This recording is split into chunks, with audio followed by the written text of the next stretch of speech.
हमारे व्यस्त जीवन में ईश्वर की आवाज़। जीवन में दो तरह की घटनाएं घटती हैं।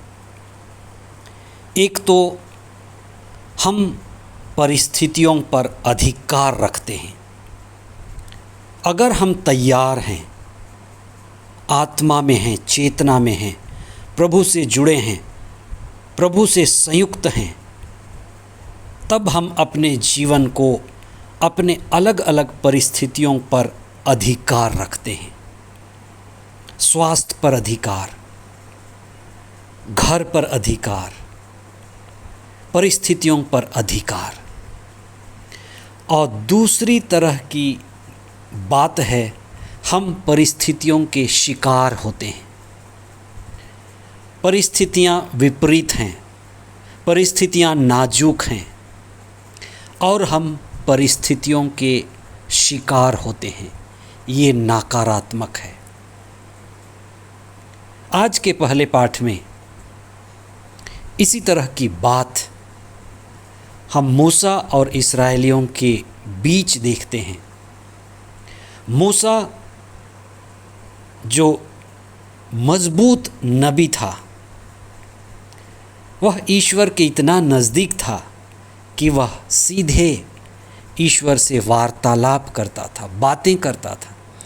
ईश्वर ने उसको चुना था और लोगों की अगुवाई करता था। लेकिन उनमें से कुछ उसके ही भाई, उसकी ही बहनें और जो यहूदी जनता में अगुवे थे, वे मूसा से नफ़रत करते थे, मूसा से घृणा करते थे, मूसा से ईर्ष्या करते थे। और वे ये बात कहते हैं कि क्या ईश्वर हमसे बातें नहीं करता? क्या हम ईश्वर के नहीं हैं? और आज के पहले पाठ में आप सुनेंगे कि ईश्वर उनको कठिन परिस्थितियों से गुजारता है। वे परिस्थिति के शिकार होते हैं, उन्हें दंड मिलता है। संत यूहन्ना जिसने प्रकाशना ग्रंथ लिखा, वह लिखते हैं कि मैंने नई यरूशलेम को दुल्हन की तरह स्वर्ग से उतरते देखा, प्रकाश ही प्रकाश। और वे एक बात कहते हैं कि समुंदर नहीं रह गया। समुंदर नहीं रह गया, इसका अर्थ क्या है? समुंदर यानी शैतान के राज्य की गद्दी। यहूदियों का विश्वास था कि ईश्वर स्वर्ग में निवास करता है और शैतान दुष्ट समुंदर में निवास करता है। समुंदर में उसकी गद्दी है। समुंदर में चलकर ईसा क्या प्रमाणित करना चाहते हैं? ये एक सूचक है। चमत्कार का असली अर्थ होता है परिस्थिति को नियंत्रण में रखना। परिस्थितियां अलग अलग होती हैं। जैसे लोगों के बीच भूख थी। कल के सुसमाचार में हमने देखा था कि ईसा ने भूखे लोगों से उत्पन्न परिस्थिति पर नियंत्रण पाया। इसलिए रोटियों का चमत्कार का अर्थ है भूख की स्थिति थी, ईसा ने उस भूख की स्थिति को नियंत्रण में लिया, लोगों को भरपेट खिलाया।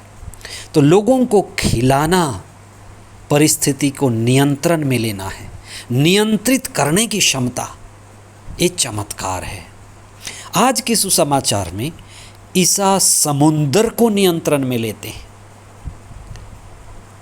रोटियां खिलाने के बाद वे कुछ समय प्रार्थना करने के लिए चले जाते हैं। इसका यह अर्थ है कि मनुष्य ईश्वर के संग संयुक्त होकर जीने के लिए बना हुआ है। और जब मनुष्य ईश्वर के संग होता है तो कठिन से कठिन परिस्थितियों को अपने अधीन कर लेता है।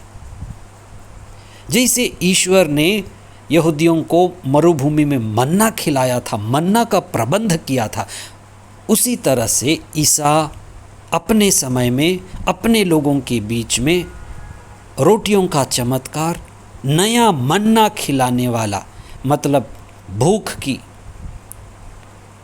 चीज़ों की कमी की परिस्थितियों पर नियंत्रण पाने का संकेत देता है। इसके बाद ईसा समुंदर पर चलते हैं, उसके शिष्य डरते हैं। इसका अर्थ क्या है?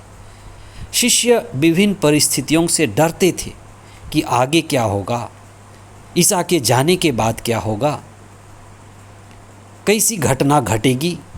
ईसा समुंदर पर चलकर ये बताते हैं कि उनका समुंदर पर यानी शैतान पर, दुष्ट आत्मा पर, विपरीत परिस्थितियों पर अधिकार है। हर राज्य में स्वामी होता है और ईश्वर के राज्य का स्वामी ईसा हैं। ईश्वर के राज्य में ईसा स्वामी हैं और उनका समुंदर पर यानी शैतान पर, दुष्ट आत्मा की गद्दी पर ईसा का अधिकार है। इसलिए वे समुंदर पर चलते हैं, शैतान को चुनौती देते हैं और यह प्रकट करते हैं कि उनका नियंत्रण समुंदर पर, पृथ्वी पर, स्वर्ग में, आकाश में, हर जगह है। इसलिए कई बार वे कहते हैं कि स्वर्ग में और पृथ्वी पर मुझे अधिकार मिला हुआ है।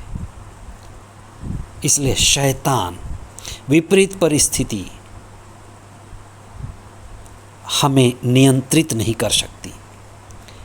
इसलिए ये सब बातें हमें इसलिए बताई जाती हैं कि हम ईश्वर पर, जो स्वर्ग और पृथ्वी के राजा हैं, प्रभु यीशु पर, जो स्वर्ग और पृथ्वी के स्वामी हैं, उन पर विश्वास करें, प्रभु यीशु को मुक्तिदाता स्वीकार करें और उनके साथ जुड़ें, प्रार्थना करें। और विपरीत परिस्थितियां जो आती हैं, बीमारी को लेकर, गरीबी को लेकर और विभिन्न मार्गों से, विभिन्न परिस्थितियों से, हम प्रार्थना के द्वारा, हम पवित्र आत्मा के द्वारा, हम प्रभु के वचन के द्वारा और हम ईश्वर से संयुक्त होकर अधिकार, शक्ति, सम्मान और पवित्र आत्मा का अनुभव करते हुए जीवन बिताएं। अपने शरीर पर नियंत्रण करें, मन पर नियंत्रण करें और अलग अलग विपरीत परिस्थितियों पर नियंत्रण करें।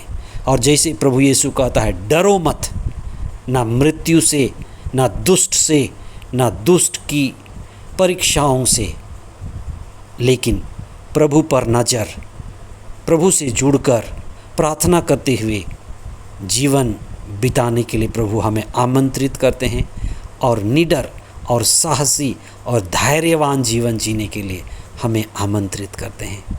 आमीन।